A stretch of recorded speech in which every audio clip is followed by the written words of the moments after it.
Project तेजी से आगे बढ़ रहा है, लेकिन छोटा गणपति इलाके में प्रस्तावित स्टेशन को लेकर नाराजगी हिड़ती जा रही है। स्थानीय रहवासी और व्यापारियों ने आज आधे दिन दुकानें बंद रखकर विरोध दर्ज कराया। उनका कहना है कि बड़ा गणपति पर पहले से ही मेट्रो स्टेशन बन रहा है। ऐसे में महज 500 मीटर की दूरी पर दूसरा स्टेशन बनाने का फैसला अव्यावहारिक और स्थानीय व्यापार के लिए नुकसानदायक है। प्रदर्शन के दौरान वरिष्ठ भाजपा नेता सत्यनारायण सत्तन भी लोगों के बीच पहुंचे। उन्होंने साफ कहा कि वे विकास के खिलाफ नहीं है, लेकिन जहां विकास की आड़ में लोगों की आजीविका और क्षेत्र की संरचना प्रभावित होती हो, वह निर्णय पर पुनर्विचार होना चाहिए। सत्तन ने बताया कि उन्होंने पूर्व में इस विषय पर कैलाश विजयवर्गीय को पत्र लिखा था और आश्वासन मिला था कि छोटा गणपति पर स्टेशन नहीं बनेगा।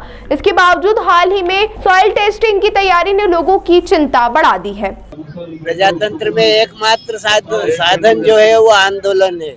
जन भावनाओं को शासन तक पहुंचाना, प्रशासन तक पहुंचाना नागरिकों का दायित्व और संघर्ष करके अपने अभिप्सित की पूर्ति करना, ये भावना जो है प्रजातांत्रिक भावना है और अपने विरोध को प्रदर्शन करने का एक तरीका है। और उस तरीके का अमल करते हुए हम योग्य कार्यवाही के लिए प्रशासन और शासन को अलर्ट कर रहे हैं। हमारे सौभाग्य से इस विभाग के मंत्री महोदय जो हैं वो भी यहाँ के विधायक भी हैं, तो हम यहाँ के विधायक से मंत्री पद की गरिमा को अक्षुण्ण बनाए रखने के लिए इस क्षेत्र को बगैर क्षति पहुँचाए हुए सुनियोजित विकास की मंगल कामना करते हैं। विनाश के साथ विकास हमें स्वीकार कदापि नहीं होगा। 100 साल से निवास करने वाले लोगों के व्यापार को, उनके परिवार को, उनके घर बार को क्षति पहुँचाकर क्या विकास के नाम पर अगर कोई कार्य किया जाता है तो ये उचित नहीं। मेट्रो का काम प्रारंभ हो गया है, ऐसा वो अभी साइड टेस्टिंग करने आए हैं यहाँ पर। और दिवाली के एक रोज पहले उन्होंने यहाँ कंटेनर रख दिया था रात को 1 बजे चुपचाप।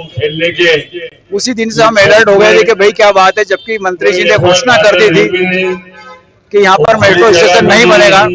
सत्तन जी के सामने वो घोषणा हुई थी उनके सम्मेलन में कि यहाँ पर मल्हारगंज का मेट्रो स्टेशन नहीं बनेगा, तो हम लोग बड़े निश्चिंत थे। लेकिन उसके बाद कंटेनर आ गया, उसके बाद साइड टेस्टिंग हो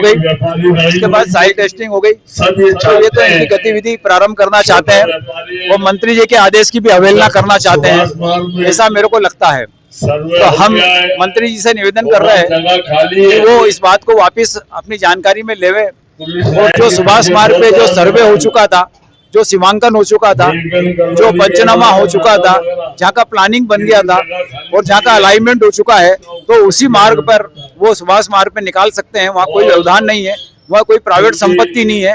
यहाँ पर 42 मकानों की प्राइवेट संपत्ति का नुकसान है, जिसमें 140 परिवार प्रभावित हो रहे हैं, आसपास के दुकानदार हैं जो प्रभावित हो रहे हैं। तो इसलिए हमारा निवेदन है कि आदरणीय कैलाश जी इस बात को ध्यान दें और उनके विभाग है, उनका अंडर में ये विभाग है, तो कम से कम वो इस बात को ले और यहाँ के नागरिकों को ये सुविधा है, इस बात को लेकर सत्तन जी भी और आदरणीय कृपाशंकर शुक्ला जी भी इस मंच को संबोधित कर रहे हैं। उन्होंने भी बोला है कि हम कैलाश जी को ये बोलेंगे कि उस बात को ध्यान आकर्षण करते हुए वापस मेट्रो के अधिकारियों को निर्देश दे या वापस यहाँ का सर्वे किया जाए या वापस यहाँ पे उनको वापस दौरा किया जाए, ताकि लोगों को ये भ्रामक स्थिति जो हो रही है बार बार की उधर का हो गया, इधर का हो गया और यहाँ काम चालू कर दिया, ये भ्रामकता दूर होना चाहिए।